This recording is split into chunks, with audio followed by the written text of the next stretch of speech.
Assalamualaikum warahmatullahi wabarakatuh. Nama saya Anjel Oktaviani Kasari. Saya dari Prodi Manajemen. Saya ingin presentasikan mengenai tema yaitu yang berjudul komunikasi dalam organisasi dan fungsi pengendaliannya. Baik, di sini saya akan menjelaskan tentang komunikasi dalam organisasi. Komunikasi adalah salah satu proses penyampaian pesan atau informasi dari suatu pihak ke pihak lain dengan tujuan tercapai persepsi atau pengiriman dan pengertian yang sama. Komunikasi dalam organisasi sangat penting karena dengan adanya komunikasi maka seseorang bisa berhubungan dengan orang lain dan saling bertukar pikiran yang bisa menambah wawasan seseorang dalam bekerja dan menjalani kehidupan sehari-hari. Maka untuk membina kerjaan antara pegawai maupun bawahan perlulah membicarakan komunikasi secara lebih terperinci. Dalam menyalurkan solusi dan ide, melalui komunikasi harus ada si pengirim berita atau si penerima berita. Solusi-solusi yang diberikan pun tidak diambil seenaknya saja, tetapi ada penyaringan dan seleksi. Selanjutnya ada pengertian pengendalian. Pengendalian merupakan proses motoring terhadap berbagai aktivitas yang dilakukan sumber daya organisasi. Untuk memastikan bahwa aktivitas yang dilakukan tersebut akan dapat tercapai tujuan yang telah ditetapkan dan tindakan koreksi dapat dilakukan untuk memperbaiki penyimpangan dan yang terjadi pada saat menjalankan fungsi pengendalian.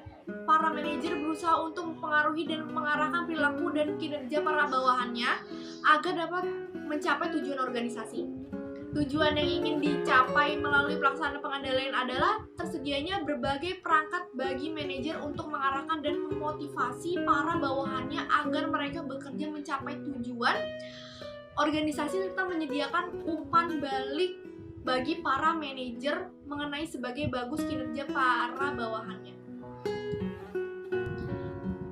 Selanjutnya saya akan membahas tentang proses komunikasi dalam organisasi. Yang pertama, proses ideasi. Terhadap suatu proses komunikasi adalah ideasi, yaitu proses penciptaan gagasan atau informasi yang dilakukan oleh komunikator.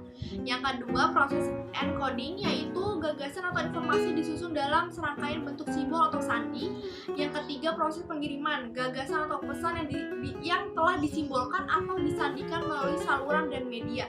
Yang ketiga itu proses pengiriman gagasan. Yang keempat yaitu proses penerimaan, yaitu penerimaan pesan ini dapat melalui proses pendengaran, membaca dan mengamati.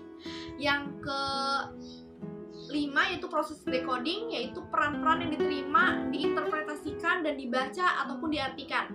Yang keenam yaitu proses tindakan, yaitu respon komunikan dapat terbentuk usaha melengkapi informasi dan meminta informasi. Yang keempat itu peran komunikasi dalam organisasi. Komunikasi dalam suatu organisasi sangat penting agar tidak terjadinya salah penyampaian informasi antara anggota satu atau anggota yang lainnya dan agar tercapainya suatu tujuan. Sebuah interaksi yang bertujuan untuk menyatukan dan mensinkronkan seluruh aspek untuk kepentingan bersama sangat dibutuhkan dalam sebuah tujuan organisasi. Dengan kata lain, tanpa adanya sebuah interaksi yang baik, niscaya sebuah organisasi tidak akan tercapai tujuannya. Interaksi di sini adalah mutlak meliputi seluruh anggota organisasi yang sebenarnya adalah proses hubungan komunikasi dua orang atau lebih, di mana seorang yang akan bertindak sebagai pemberi informasi dan orang yang lain berperan sebagai penerima informasi. Sebagai pemberi informasi, kolerasinya harus melibatkan dan terfokuskan kepada orang-orang itu sendiri dan dalam suatu organisasi. Dengan kata lain, dapat disimpulkan komunikasi dapat dikatakan juga sebagai proses penyampaian informasi. Yang terakhir ini ada hambatan-hambatan komunikasi dalam organisasi. Yang pertama, hambatan dari pengiriman pesan, yaitu misalnya pesan yang akan disampaikan belum jelas bagi dirinya atau si pengirim pesan. Yang kedua, hambatan dalam penyediaan. Hal ini dapat terjadi karena bahasa yang dipergunakan tidak jelas sehingga mempunyai arti lebih dari satu. simbol yang dipergunakan antara si pengirim dan penerima tidak sama atau bahasa yang dipergunakan terlalu sulit.